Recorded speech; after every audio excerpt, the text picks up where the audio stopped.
இன்றைய அரசியல் சதுரங்கம் பகுதியில் விருந்தினராக கலந்து கொள்வதற்காக எழுத்தாளர் திரு முத்துக்குமார் அரங்கத்திற்கு வந்திருக்கார். வணக்கம். ஒரு 3 டாபிக் பற்றி நம்ம பேச போகிறோம். முதலாவது டாபிக் அப்படிங்கிறது 10 நாட்களில் கூட்டணி அப்படின்னு பாரதிய ஜனதா அறிவிச்சிருக்கிறது. இலகணேசன், அந்த கட்சியின் மூத்த தலைவர் இலகணேசன் மதுரையில் செய்தியாளர்கள்ட்ட இந்த தகவலை சொல்லியிருக்கிறாரு. என்ன பேசியிருக்கிறார் அப்படிங்கிறத பார்த்துட்டு நம்ம தொடர்ந்து விவாதிக்கலாம். ஒரு 10 நாட்களுக்குள்ளாக பாரதிய ஜனதா கட்சியின் நிலைப்பாடு, குறிப்பாக கூட்டணி குறித்த நிலைப்பாடு என்ன என்பதை அகில இந்திய தன்மை அறிவித்துவிட.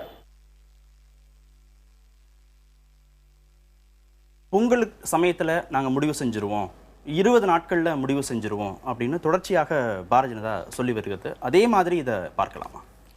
10 நாட்களில் பாஜக கூட்டணி அமைக்கும் அப்படின்னு இன்னைக்கு இலகணேசன் சொல்லியிருக்கிறாரு. ஆனால் 10 மாதங்களாக பாஜக சொல்லிட்டு இருக்கிற ஒரு விஷயம் என்னன்னா, கோடி உறுப்பினர் சேர்ப்போம், மோடி ஆட்சி அமைப்போம் அப்படின்னு. ஆனால் 10 மாதங்களாக சொல்லியும் கூட இது வரைக்கும் எந்த விதமான பாஜகவுக்கு சாதகமான எந்த விதமான தேர்தல் கூட்டணி தொடர்பான எந்த விதமான மாற்றங்களும் நடக்கலை. அதனால தான் தங்களுடைய விருப்பங்கள் எல்லாம் செய்திகளாகவும் வதந்திகளாகவும் வெவ்வேறு கோணங்களில் பதிவு செஞ்சிட்டு இருக்கிறது கடந்த முன்னாடி இப்போ சுப்பிரமணிய சாமி தெரிவித்த கருத்து வரைக்கும் பல்வேறு விதமான ஊகங்களை, தங்களுடைய விருப்பங்களை ஊகங்களாகவும் வதந்திகளாகவும் செஞ்சிட்டு இருக்காங்க. அதற்கும் கூட பெரிய அளவில் இது வரைக்கும் பலன் கிடைக்கல அப்படிங்கிறது தான் உண்மை. ஏன் பாஜகவோட கூட்டணி சேருவதற்கு தயங்குறாங்க அப்படின்னா, தேர்தல் அரசியலை பொறுத்த வரைக்கும் எதிர்மறை வாக்குகள்னு ஒரு அம்சம் இருக்கு. என்னன்னா, ஒரு கட்சியோட இன்னொரு கட்சி கூட்டணி சேர்ந்ததுன்னா, பொதுவாக கூட்டணி சேர்ந்தால் கட்சிகளுடைய வாக்குகள் அதிகரிக்கும். ஆனால் பாஜகவோட சேரும்போது எதிர்மறை வாக்குகள் அப்படிங்கிறது ஒன்று உருவாகும். அது பாஜகவுக்கு மட்டும் இல்லை, பல்வேறு விதமான கட்சிகளுக்கும் அப்படியான ஒரு, அதாவது கட்சி ரீதியாக, சமூக ரீதியாக, சாதி ரீதியாக இப்படியான எதிர்மறை வாக்குகள் அப்படிங்கிறது உண்டு. அப்படி பார்க்குறப்போ உதாரணமாக விடுதலை சிறுத்தைகளும் பாமக ஒரு அணியில் இருந்துச்சுன்னா அந்த கூட்டணி பலமான அணின்னு சொல்ல முடியாது. ஏன்னா பாமக விடுதலை சிறுத்தைகளும் எதிர் கட்சிகள். அதனால வாக்குகள், எதிர்மறை வாக்குகள் அந்த இடத்துல உருவாகும். அதுபோலவே பாஜகங்கிறது எதிர்மறை வாக்குகளை உருவாக்கக்கூடிய ஒரு கட்சியா இருக்கிறது தான் கடந்த காலங்களில் இருக்கக்கூடிய உண்மை. அதனால தான் ஒருவேளை பாஜகவை சேர்க்கறதுக்கு எல்லாரும் தயங்குறதுக்கு அது ஒரு முக்கியமான காரணம். ஆனால் 1998 பாஜகவை அதிமுக சேர்த்துது, அது சாதகம். அதே போல் 99 திமுக சேர்த்தது, அதுவும் சாதகமாக இருந்துச்சு. காரணம் என்னன்னா, அந்த எதிர்மறை வாக்குகளை ஈடு செய்யக்கூடிய அளவுக்கு பலமான கட்சிகள் அந்த கூட்டணியில் இருந்ததுன்னா இப்போ பாஜகவை சேர்த்துக்கலாம், இல்லை எந்த விதமான நஷ்டமும் இல்லை. ஆனால் 2001 திமுக சேர்த்த போதும் 2004 அதிமுக சேர்த்த போதும் படுதோல்வியை திமுகவும் அடைஞ்சது, அதிமுகவும் அடைஞ்சது. காரணம் என்னன்னா, அந்த எதிர்மறை வாக்குகள் பாஜகவுக்கு உருவாகும். அது அந்த பாஜகவுக்கு போய் சேர்ற கூட்டணிக்கு அது ஒரு பாதகமாக அமையும். அதனால தான் பாஜகவை கொஞ்சம் யோசிச்சு எல்லாருமே எடுத்துக்கிறாங்க அப்படின்னு தான். இப்போ எங்க தலைமையில கூட்டணி, பாரதிய ஜனதா தலைமையில கூட்டணி அப்படின்னு பாரதிய ஜனதா பேசுறது இல்லையா? அப்ப இந்த தலைமையை ஏற்றுக்கொள்ளக்கூடிய கட்சிகள் தானே இந்த கூட்டணியில சேருவாங்க, அதுக்கு தயாராக இருக்கக்கூடிய கட்சிகள் தான் சேருவாங்க. அதுல ஏதாவது தயக்கம் இருக்கும் அப்படின்னு நம்ம பார்க்கலாமா? நான் கூட்டணிக்கு வரேன் அப்படின்னு சொல்லியாச்சு அப்படின்னா பாரதிய ஜனதா தலைமை அப்படிங்கிறத நான் ஏத்துக்கிறேன் அப்படிங்கிறதா அர்த்தம். அதை சொல்வதற்கு கூட்டணி கட்சிகள் தயங்குகிறது அப்படின்னு எடுத்துக்கலாமா? ஆமா, ஏன் அப்படி செய்யறாங்கன்னா, பாஜக ஒரு வளர்ந்த கட்சி அல்ல, வளர துடிக்கும் கட்சி. வளர்ந்த கட்சின்னு சொல்ல முடியாது, வளர துடிக்கும் கட்சி. ஆனால் ஏற்கனவே இங்கே பாஜகவை விட வலுவான வாக்கு வங்கி இருக்கக்கூடிய கட்சிகள் இங்கே இருக்கிறதுனால பாஜக பாஜகவினுடைய தலைமையில் தங்களோட அணிவகுக்க எல்லா கட்சிகளுமே தயங்கும். ஏன்னா பாஜகவை விட எல்லா கட்சிகளுமே ஓரளவுக்கு வாக்கு வங்கி ரீதியாக, அனுபவ ரீதியாக, தேர்தல் அரசியல் ரீதியாக நல்ல வலுவான கட்சிகள். அதனால பாஜகவுடைய தலைமையை ஏற்கிறதுக்கு தயங்குவாங்க. அது தேசிய கட்சியாக இருந்தாலும் கூட பாஜகவை ஏற்பதற்கு எல்லாருக்குமே ஒரு வித தயக்கம் இருக்கத்தான் செய்யும். ஏன்னா பாஜக விட எல்லாருமே பெரிய கட்சிகள். எந்த அடிப்படையில் இந்த 10 நாட்கள்ல கூட்டணி முடிவு செய்வோம் அப்படின்னு சொல்றாங்க?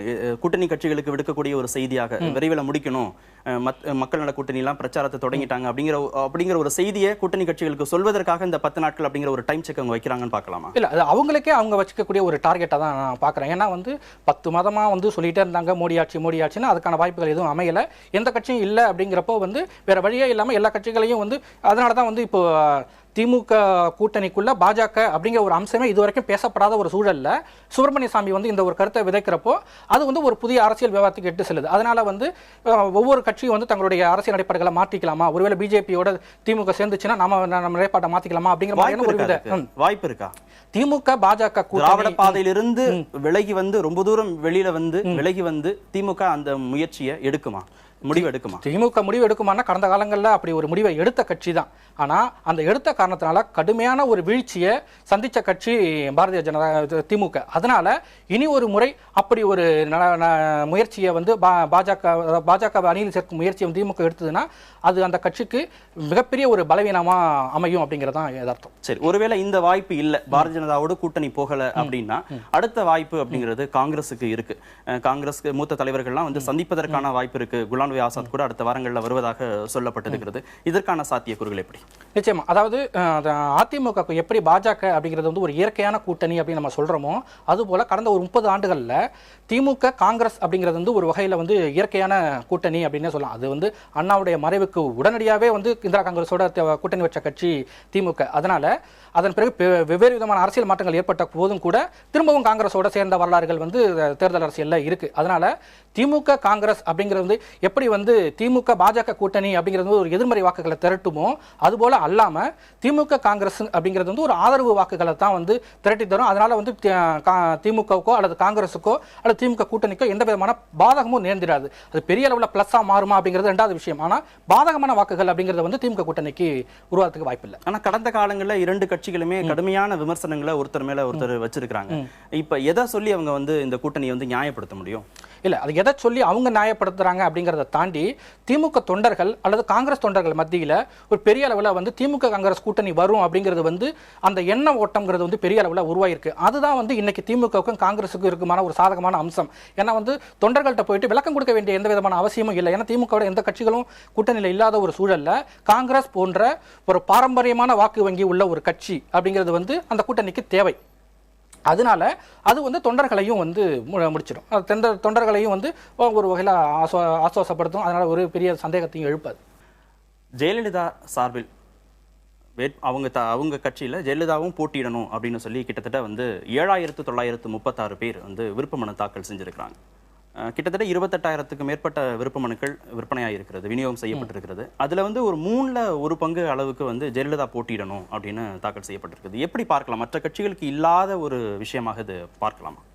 இது அதிமுகக்கு ஒரு பெரிய ஒரு பலம் தரக்கூடிய விஷயமாவோ அல்லது பெருமை தரக்கூடிய விஷயமாவோ நம்ம இதை பார்க்க முடியாது. ஏன்னா வந்து அந்த கட்சியில் வந்து அதிமுக அப்படிங்கிறது வந்து எம்ஜிஆர் காலத்திலேருந்து இன்னைக்கு வரைக்கும் வந்து ஒரு தனிநபர் அதை முன்னிறுத்தக்கூடிய ஒரு கட்சியாக தான் இயங்கியிருக்கு. அதனுடைய நீட்சியாக தான் வந்து இந்த 7936 பேர் வந்து ஜெயலலிதா தங்களுடைய தொகுதியில் போட்டியிடணும் அப்படின்னு விருப்ப மனு தாக்கல் பண்ணியிருக்கிறதா தான் நான் பார்க்குறேன்.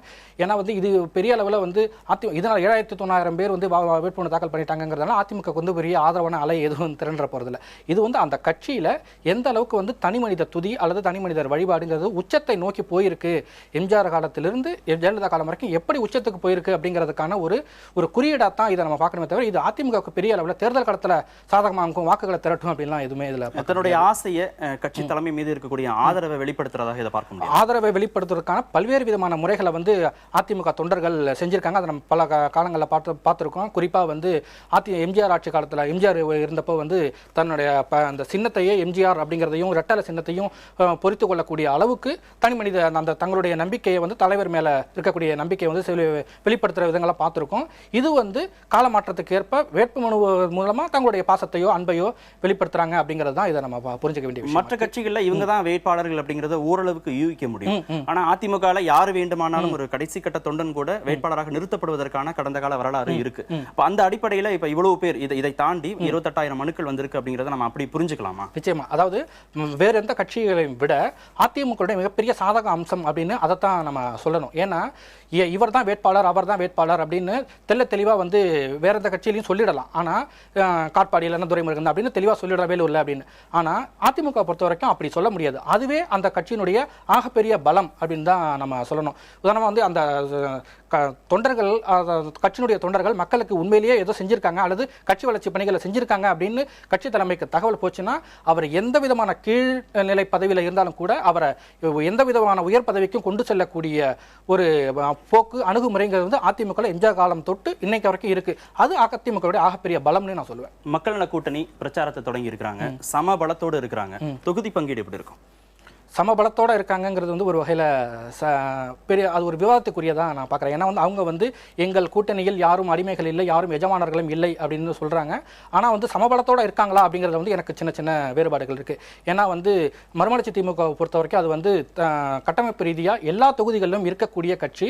இன்னும் சொல்ல போனால் கூடவோ குறைச்சலோ அவங்களுக்குன்னு ஒரு வாக்கு வங்கி இருக்குது, நிரூபிக்கப்பட்ட வாக்கு வங்கி. நிரூபிக்கப்பட்ட வாக்கு வங்கி நான் ஏன் சொல்கிறேன்னா, அவங்க வந்து வேற எந்த கட்சியும் வந்து கூட்டணியோட சேர்ந்து போட்டியிட்டு தங்களுடைய வாக்கு வங்கியை வந்து சொல்கிறாங்க. ஆனால் மதிமுகவை பொறுத்த வரைக்கும் அவங்களுக்குன்னு தனி வாக்கு வங்கி வந்து தனித்து போட்டு அவங்கள நிரூபிச்சிருக்காங்க. அதே போல் வந்து விடுதலை சிறுத்தைகள் வந்து தலித் கட்சி நம்ம சொன்னாலும் கூட அவங்க ஈழ அரசியல், சமூக நீதி பயணம், பெண்ணுரிமை, அதுபோல் வந்து எல்லா பல்வேறு ஒரு மைய நீரோட்டத்தில் இணைந்த ஒரு கட்சியாக தான் வந்து விடுதலை சிறுத்தைகள் இருக்குது.